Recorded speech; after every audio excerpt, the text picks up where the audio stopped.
Harihi Om. Sahana Vavatu, Sahana Bhunaktu, Sahaviryan Karavavahai, Tejasvinavadhi Tamastuma Vidvishavahai. Om Shanti Shanti Shanti. Om Jaya Shri Krishna Chaitanya Prabhu Nityananda, Shri Advaita Gadadhara Srivasadi Gaura Bhakta Vrinda. Hare Krishna Krishna Krishna Hare Hare, Hare Rama Rama Rama Hare Hare. So now we have Alambusha has killed Iravan, Arjuna's son, and now Ghatotkacha came to the field. And so now he's very upset. And so now he's attacked Duryodhana, and Bhishma sent Drona and other great warriors to protect Duryodhana. Seeing the Kuru force arriving, Ghatotkacha laughed and stood his ground. With another terrible yell, he stretched his huge bow and released a crescent-headed shaft that destroys Drona's bow. With other arrows, he pierced all the leading Kurus and broke their standards. So swift was his movement that the Kurus had hardly any opportunity to train their weapons upon him before they were struck by his arrows. The power of his shaft sent them reeling. Many of them sat down on the terraces of their chariots, stunned and wounded. As the Kurus fell back under the fierce assault, Ghatotkacha focused his attention on Duryodhana. He rushed at him with his sword held high. Saying this, the Kurus rallied and rained arrows upon the roaring Rakshasa. Sorely afflicted, Ghatotkacha rose into the sky like an eagle. His roars carried to Yudhishthira, who said to Bhima, "Those are surely the roars of your son. I suspect he is under attack from many powerful foes. O foremost of men, go at once to his assistance." Bhima obeyed his brother's instructions and raced off toward Ghatotkacha. Supported by other Pandavacharya warriors and a large contingent of soldiers. As he approached his son, he shouted out his battle cry. Hearing Bhima's cries, the Kurus turned pale with fear, right? Because they had one Rakshasa, and now they have Bhima, right? As he rushed towards them, many fled. But the leading Kurus stood their ground. A violent battle ensued between them and the combined forces of Ghatotkacha and Bhima. Duryodhana rallied his troops and they returned to the fight, only to be slaughtered by the charging Pandava warriors. The earth became thick with the mutilated bodies of fighters from both sides. The clash of weapons striking armor was deafening. A thick cloud of red dust filled the air, and no one could see anything clearly. In that awful and confused encounter, friend struck friend, unable to distinguish him from foe. Gradually the earth became covered with so much blood that the dust cloud subsided. Everything again became visible, revealing scenes of destruction everywhere. Like, because at first the cloud is there because there's so much action and it goes up, because then there's so much blood that there's no more dust. Bhima and Ghatotkacha swept about the field like whirlwinds, killing thousands of men. Duryodhana saw his forces overpowered. He ordered Bhagadatta, the king of Pragyotishna, to attack Bhima and his son. The mighty warrior, because he's a great warrior, he rides on an elephant. Right? Mighty warrior rode upon a giant elephant, no less powerful than Airavata. Backed by a vast division of other elephant warriors, he advanced towards Bhima, shouting out his challenge.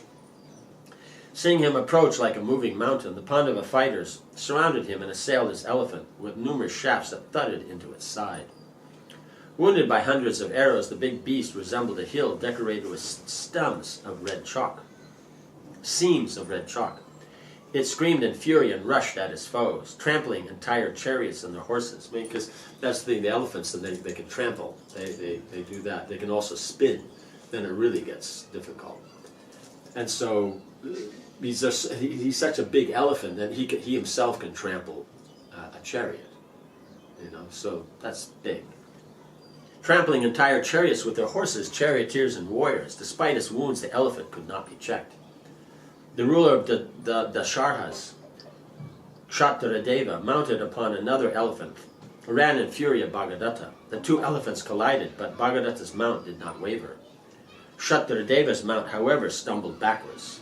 In swift succession, Bhagadatta hurled at him 14 lances decked with gems and fitted with long barbed points. They pierced through the elephant's armor and sent it reeling. Screaming in pain, the Dasarha monarch's elephant turned and ran, crushing the army to which it belonged. Bhagadatta roared in joy and goaded on his own beast, which began to careen wildly about the field. The unstoppable elephant crushed divisions of soldiers as it ran here and there. I mean, that'll be the foot soldiers. But also, if it steps on a chariot, then that's also. The Pandavas were dispersed, and they raced away in all directions, shouting in terror. Ghatotkacha then challenged Bhagadatta with a roar of anger. Assuming an immense form, he hurled a blazing trident at the elephant. As it flew, it emitted fire. Bhagadatta instantly shot a crescent-headed shaft that cut the trident down before it reached him. It fell in pieces to the earth, like a couple of meteors fallen from heaven. Bhagadatta then threw a lance at the Rakshasa that blazed as it flew. Ghatotkacha leapt up and caught that lance. Yelling, he broke it across his thighs as the Pandavas cheered. Infuriated, Bhagadatta rushed at the Pandava warriors, backed by his elephant division, and a fierce fight ensued. Ghatotkacha kept Bhagadatta at bay while Bhima and other warriors slaughtered the enemy troops. And so he kept Bhagadatta busy because he was the most powerful at that in this battle. Chapter 9.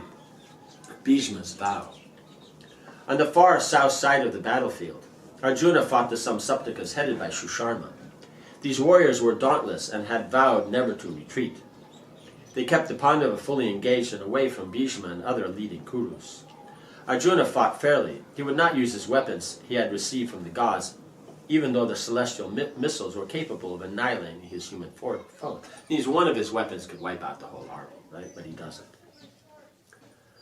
But even with conventional weapons, Arjuna was formidable. The Samsaptakas rushed at him in waves, hurling darts, lances, clubs, axes, and countless arrows, all of which Arjuna effortlessly countered with his own arrows from the Gandiva. He repeatedly struck his antagonists with the clusters of shafts that tore through their armor.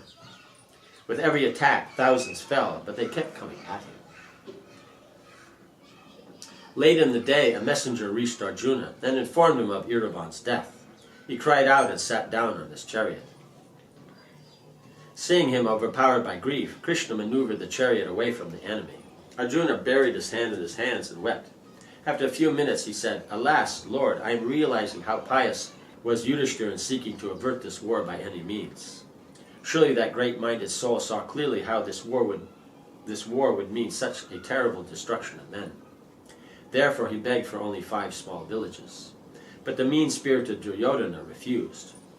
Now innumerable Kshatriyas are being slain for the sake of wealth." Right? So that's why Yudhishthira would go with that. It means if you give back the kingdom, that's the first option. If not, give us 5 villages. If not, then war. But such a simple solution than Duryodhana. No, Duryodhana, because he thought there'll be no destruction. He'll just go out there and they'll get scared and run away, or one day they'll wipe them out.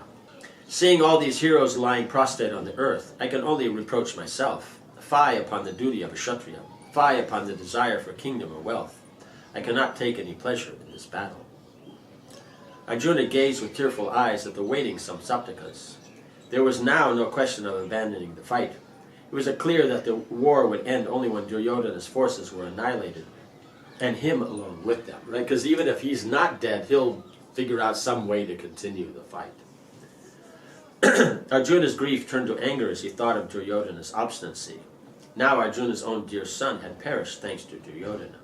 Right, because Duryodhana, that means it's in general Duryodhana because of the battle, but even directly Duryodhana because he, seeing what was happening, sent in Alambusha and goaded him on saying, "Hey, this is Bhima's, nephew." And so therefore Alambusha wanted to kill him. Frowning and breathing heavily, Arjuna reached for his bow. This is no time for display of feminine sentiments. Drive the chariot towards Duryodhana, O Keshava. Let us cross over this impassable ocean of soldiers. By your grace, dear Lord, I will soon end this war. Krishna urged his horses forward, and the chariot raced across the field. From a distance, Arjuna saw the banners of Duryodhana, Drona, and Bhishma, who were fighting together supported by Kripa, Ashwatthama, and Bhagadatta. As they saw Arjuna approach, they met him with volleys of arrows. Not tolerating their attack, Arjuna replied with arrows of his own. He began to range about the field, firing his shafts on all sides. Each of them flew with unerring accuracy towards his target. Warriors fell from their chariots like ripe fruits falling from trees caught in a gale. Like as soon as the wind is there, all these fruits fall off. As the sun went towards the west, the battle raged on. The combatants fell upon each other like angry lions, fighting for their prey. They dragged one another by the hair and hacked off each other's limbs and heads. Striking with weapons, fists, feet, and teeth, they fought in a frenzy, slaying both armies in droves. Beautiful bows, their staves decked with gold and jewels, lay discarded on the field. Precious ornaments and arrows soaked in oil shone from the ground. Steel swords with ivory hilts and fine shields embossed with gold engravings fell from their owners' lifeless hands. Lances, darts, battle axes, and maces, all ornately worked with gold and jewels, were scattered about. Men lay in unnatural positions, still clutching weapons. With wide, staring eyes, they appeared as if still living. Others lay butchered and twisted, their arms and legs akimbo, and their mouths hanging open. The smell of blood and burning flesh filled the air. Toward the end of the day, a frightful fight took place between Bhima and Duryodhana. Having just single-handedly slain an entire division of 10,000 men, Bhima heard Duryodhana challenging him. "Stand and fight with me, Bhima, if you have any courage. So far you have killed only ordinary soldiers. Let's see how you fare against a truly powerful warrior." Clasping his iron mace as if he might crush it, Bhima laughed. "The hour I have so long anxiously awaited has arrived. Today I will kill you if you do not abandon the fight out of fear. Today I will soothe the sorrows of Kunti and Draupadi. Killing you in battle, I will avenge the woes we suffered in the forest. Inflated with pride, you have disregarded us. Reap now the fruit of that folly. O man of wicked mind, you have despised even the sinless Krishna, although he personally came to Hastinapur to seek peace. Filled with a sick joy, you sent Uluka to us with your depraved messages. For these acts I will dispatch you and your relations to death's abode." Bhima lifted his bow and instantly fired 36 arrows resembling thunderbolts at Duryodhana.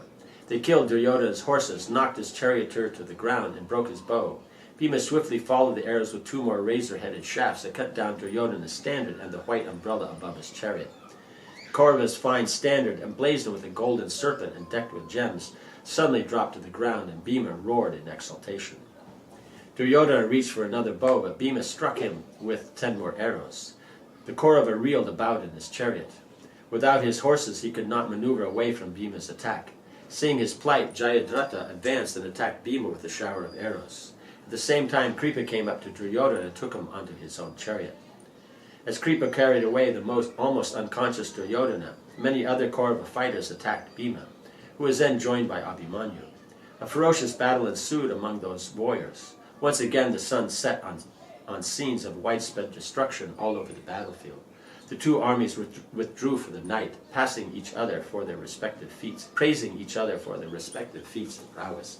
Right, so as they're going, they'll be commenting if someone has done something very special and all. Then they'll mention, they'll say, yes, this was very great. Back in his tent, Duryodhana slowly came back to his senses. Smarting from the wounds inflicted by Bhima and from the shame of losing the fight, he began to think of Karna. If Bhishma was not willing to slay the Pandavas, then he should stand down and allow Karna to fight. The Kaurava prince decided to speak with his friend, who was waiting in the camp for his opportunity to join the battle. Right, so this is already 8 days. Right? Seeing him entering his tent bloodied and covered with dust, Karna jumped up and embraced him. "How fares the Kurus? Are you gaining victory over your enemies and increasing your fame?" Duryodhana shook his head. "No, my friend, things are not going our way. We are being routed by the warlike Pandavas, who cannot be slain even by the Celestials. Day by day they are grinding down our forces. O Karna, I am weakening, and our store of weapons has been reduced. I am now wondering if we will ever defeat the Pandavas." Karna's face flushed, and he clenched his fist. "Grieve not, O best of the Bharatas. I will do what is pleasing to you without delay. Let Bhishma be withdrawn from the battle. When that old hero lays down his weapons, I will come personally to slay the Pandavas. Bhishma will always treat Pandu's sons leniently and is incapable of killing them. Order him to stand down, O king. I swear that I will then, before everyone's eyes, bring down the mighty Pandavas in battle." Karna only wanted to say what pleased Duryodhana. He knew that he too could not kill all the Pandavas. He had promised Kunti to spare all but Arjuna. At least he would fight with his full power, perhaps killing Arjuna and sending the other brothers fleeing. That would lead to the Kaurava's victory, without a doubt. Duryodhana was heartened. Your words fire me with new enthusiasm, O great hero. I will go to Bhishma. The powerful warrior will not agree to slay the Pandavas tomorrow. Then I will return. You will then be able to fight, for I will persuade Bhishma to retire. Duryodhana left Karna's tent. Mounting his dark-colored horse, he made his way to Bhishma's quarters. Seeing him so badly hurt, Bhishma had royal physicians cleanse his wounds. He then personally applied herbs that quickly healed the prince. By the application of Vishalya Karnini, a herb taken from the Himalayan mountains, Bhishma removed Duryodhana's pain. As he was treated, the Kaurava leader spoke anxiously with his commander. It seems we can do nothing to stop the Pandavas' onslaught, O sire. They surge forward and break our lines. Penetrating, crushing, and slaughtering, the mighty warriors gain fame at our expense. Today they smashed apart our formation and routed our troops. I myself have been wounded by Bhima and almost slain. O best of men, I do not accept that you are incapable of checking the Pandavas. Tomorrow you should exert your full power. By your grace I desire to obtain victory and kill Pandu's sons. Bhishma looked with pity upon Duryodhana. He still could not realize that his hope was to destroy the Pandavas was futile. Equally futile was trying to explain that to him. He would have to learn the hard way. Bhishma thought of Krishna. Whatever plans or maneuvers the Kurus attempted, no matter how skillful, Krishna would doubtlessly thwart. Yet, as the commander of the Kuru army, Bhishma knew it was his duty to do everything in his power to try to defeat the Pandavas. Duty was painful. At least it brought him into contact with Krishna, and that can never be inauspicious under any circumstances. Right? So whatever's connected to Krishna, that becomes wonderful. Because it's the relationship with Krishna, that remembering Krishna, interacting with Krishna, that becomes the particular thing. It's not the situation. Right? In the material world, the situation and that transformation of the situation, that's what we base our happiness on. But on the spiritual platform, no, it's about being absorbed with Krishna. That becomes the basis. Having finished his medicinal administrations, Bhishma took a seat by Duryodhana's side. I have fought to the utmost of my power each day. The old Kuru held up his arms, which were scarred from countless strikes in the bowstring. I have slain tens of thousands of warriors. Still I cannot harm the Pandavas and their foremost fighters. They are protected by virtue and by the Lord of Virtue himself. What can exertion achieve? Duryodhana folded his palms as he addressed Bhishma. Relying on you, O slayer of foes, we are capable of vanquishing in battle even the Celestials and Suras combined. What then of the Pandavas? How can I believe that you cannot kill 5 men, even if they were supported by their relatives and allies? Tears flowed from Duryodhana's eyes. O son of Ganga, my lord, you should be merciful to me. Slay the sons of Pandu like Indra slays the Danavas. Make good your promise to me that you would slaughter the enemy armies. Exhibit your full power, because his point is the Pandavas. Right? Exhibit your full power and kill the 5 brothers along with all their followers. Duryodhana paused and breathed deeply. He looked into Bhishma's eyes. Right? So he's saying this, that, how to get at, this is then, his plea. Then we'll see how his further mood, I think, unravels here. Om Hare Krishna, Krishna Krishna, Hare Hare, Hare Rama, Rama Rama, Hare Hare. Srila Prabhupada ki jai.